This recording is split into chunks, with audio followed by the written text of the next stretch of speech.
सबसे पहले नजर डालते हैं अब तक की बुलेटिन के मुताबिक डीपीओ पाकपतन नसीबुल्लाह खान की हदायत पर डीएसपी आरिफवाला शबीर अहमद वड़ाइच की जेर निगरानी एसएचओ थाना रंगशाह राय खिजर हयात ने अपनी टीम के हमरा शराब फरोशों के गिर्द घेरा तंग कर दिया।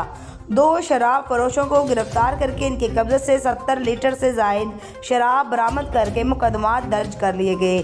तफसीलात के मुताबिक थाना रंगशाह के एसएचओ राय खिजर हयात ने अपनी टीम के हमरा गांव महमूदपुर के करीब छापा मारकर तारिक अली वल्द मोहम्मद माशूक जोया नामी शख्स को गिरफ्तार करके 28 लीटर शराब समेत फरोख्त करते हुए रंगे हाथों गिरफ्तार कर लिया। जबकि दूसरे वाक़े में भी पुलिस थाना रंगशाह ने 52 एसपी के करीब से शराब फरोश मोहम्मद अफजल वल्द मोहम्मद अमीन को गिरफ्तार करके 42 लीटर शराब फरोख्त करते हुए गिरफ्तार कर लिया।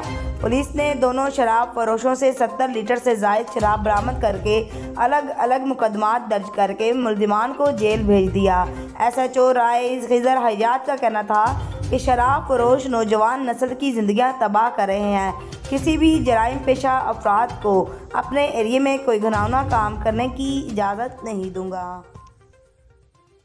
लॉन्बार मेरा भी है एतबार, रिश्ते भी चमके चम चम चम चम चम चम चम चम चम चम चम चम लेमन मैक्स लॉन्बार चम चम चम चम।